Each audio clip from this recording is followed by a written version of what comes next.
Hi guys, welcome to the latest episode of Cricket Draft Insight. Welcome to my studio.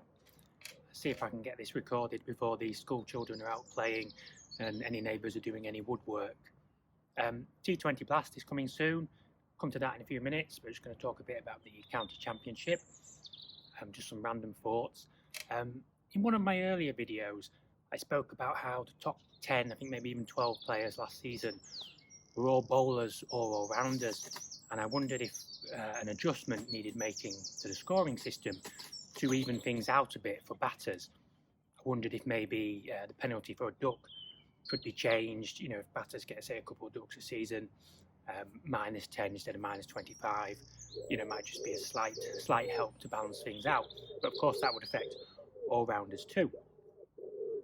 This season, I think we're clearly seeing the Bazball Effect.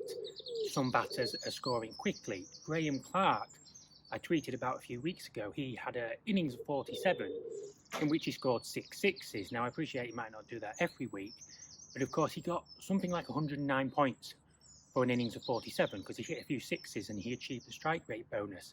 We've seen players like Saul Budinger, who I did a video about, scoring quickly. Posted a tweet yesterday about sixes. Ollie Robinson, the wicket-keeper. Rishi Patel hitting sixes. Bryden Cars, who I appreciate is an all-rounder. Durham really seemed to have taken to the Bazball Effect. And I wondered if that might naturally help batters sort of, you know, close the gap with bowlers and all-rounders who last season seemed to outscore them a bit. Because if they're scoring a bit quicker, you only need 40 runs, you know, a decent rate, 70-75% to get that strike rate bonus.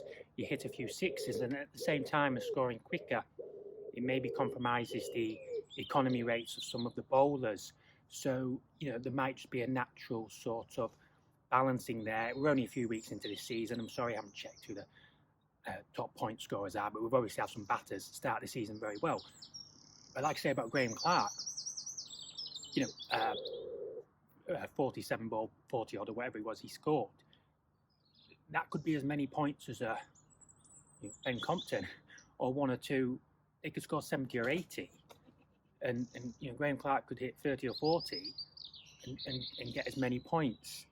So I just thought that was interesting, and it'd be interesting to see as the season progresses whether or not batters can stay towards the top of the point scorers, or whether or not bowlers.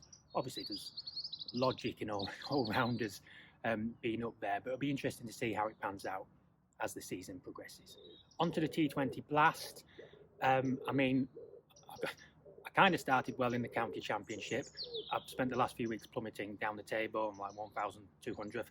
I mean, I'll take that. If I can loiter around 1,000th position with the belief that I can give myself a bit of a boost, you know, late on in the season, I'll take that. I finished 222nd in the T20 Blast last year. I was surprised I did better in the Blast than the county championship, to be honest with you. You really got to be on the ball, players playing multiple games, the game weeks. And again, you know, I'm sure with the Cricketer magazine and everything, there'll be a lot more people playing, you know, discovering on Twitter. A lot of people know their stuff. Some people probably quite clinical with their selections. That was something I wondered about. I'm a bit loyal, I'm a bit more head over heart than I was. But I mean, I tend to be a bit left field with my selections. I'm not naturally drawn towards the mainstream, and when it comes to fantasy sport, that doesn't necessarily help me. But I'm looking forward to the Blast, and I'm confident that I can maybe restore a bit of credibility. I've already pre-recorded a few videos, some players to watch, player profiles I wanted to do, just stockpiling them. I did one video, just sort of a little visual video about some players who I thought were worth watching, and now I think, actually, do you know what, I would like to talk about those players in a bit more depth. So I'm going to try and record that, post those videos. They might have gone a little bit out of sync because I'm kind of speculating about a few things, but once the game goes live, hopefully on Friday, I'll post some T20 Blast videos, keep posting some county championship content and the odd tweet. And please, if you want to comment in the comment section or communicate with me on Twitter. I know I'm not doing very well. I call myself Cricket Draft Insight. I should be doing a bit better than 1,244, shouldn't I? But I once read a book about a gardener, and at the end of the book, he realised that the people who were hiring him, they didn't really care about the standard of his work. They just wanted a chat. So if I am the Cricket Draft version of that gardener, then that's fine. Just message me and talk to me about cricket. You know, I love it. So good luck in the county championship this week. Sun's been shining all week. Sun's shining now. I don't mean to finish this video in a pessimistic manner. Not sure whether that's gonna stay the same as the next few days progresses, but hopefully we can put some points on the board. T20 Blast coming soon.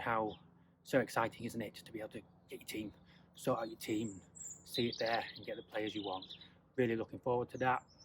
Hope you are too. Really appreciate you watching and communicating. Wish you all the best. How's that?